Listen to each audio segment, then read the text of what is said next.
Toby and Henrietta have worked together for many years, but both were getting old and in need of repairs. Especially Henrietta. It was decided that she was to be sent to the works, which made Toby very sad. "Don't worry, Toby," Henrietta said sweetly one day as Percy came to take her away. "I'll be back soon, better than ever before." Soon they were away, and Toby was left to find other coaches in the meantime. He found a pair of old green coaches that hadn't been touched in a long time. The other engines never cared to use them. Toby soon found out why. "I say," said the leading coach, "we were having a wonderful rest before you came along." "Yes, my dear," said the other coach. "Leave us be, there's a good engine." Toby frowned. "That's a poor attitude." "We've got passengers to take up the line," Toby scolded. "Now come along." All right, don't be such a fusspot," grumbled the coaches.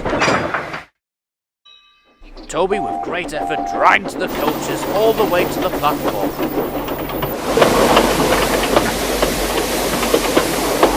The passengers filed into the compartments, and soon the train was full, much fuller than the coaches would have liked. "We are fit to burst," they cried. "Stuff and nonsense," said Toby, who was becoming rather annoyed with these old coaches. "They're only passengers after all." "Noisy, clumsy, heavy passengers," shrieked the coaches. "We'd much rather be in our nice warm siding." Toby was furious. He had never met such stubborn coaches. Soon the conductor's whistle came, and it was time to leave. "You can concern yourself with resting when our work is done." "We don't want to go, and you can't make us," said the coaches rudely. "We'll see about that," Toby seethed. He pulled with great effort, but the coaches only crept along, their brakes squealing horribly. "Oh! Oh! Oh! You're hurting us!" they cried. Toby rolled his eyes. "Come on!" he said, and gave another great heave.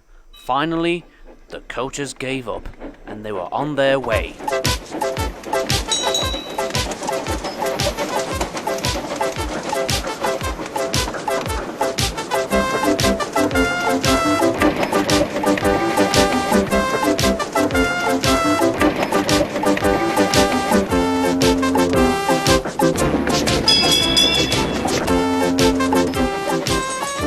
The coaches came along well at first, but soon began to grumble. "Horrible engine," they said. "Menacing engine. We are delicate coaches and need our rest."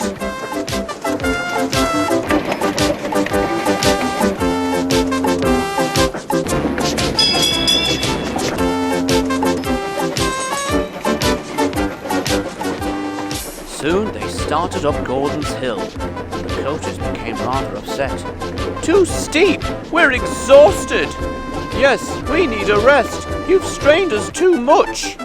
"Not a chance," said Toby.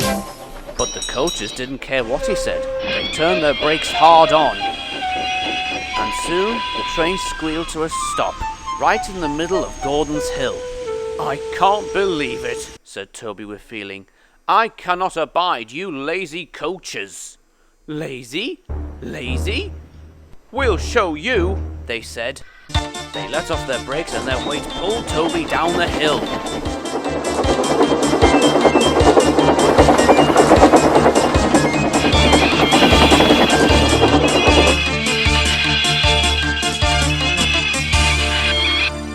Soon they settled at the bottom, leaving Toby red in the face and very cross. "Don't you look silly now," they chattered. "Who's pulling who?" The passengers had had quite enough. "Wait until Sir Topham Hatt hears about this," they said. Sir Topham Hatt was in his office drinking tea when the phone rang. "Toby? On Gordon's Hill? Right," he said, and seized his hat. When Sir Topham Hatt arrived, he was accosted by the mob of angry passengers. "Good," the coaches sighed. "Maybe Sir Topham Hatt will tell this silly engine to go away and let us go back to our siding." But the coaches were surprised to see that Sir Topham Hatt and the passengers turned on them instead. "Listen very well, you two," Sir Topham Hatt said. Coaches who take advantage of engines and passengers are not coaches fit to work on my railway. I do not tolerate laziness. Lazy?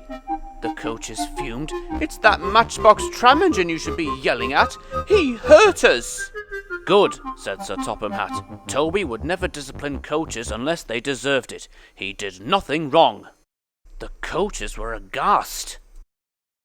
Soon, Thomas came to take the passengers the rest of the way. The coaches were taken away, and Toby went back to his shed feeling rather silly.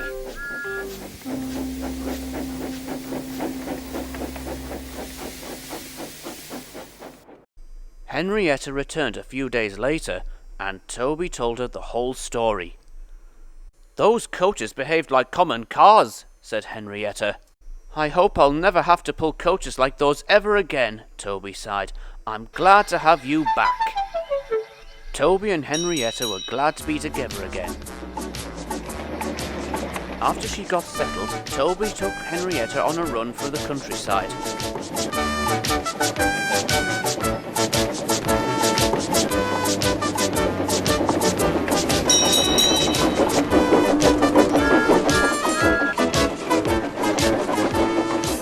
As they passed the farm, Toby couldn't be sure, but he could have sworn the new hen houses looked awfully familiar.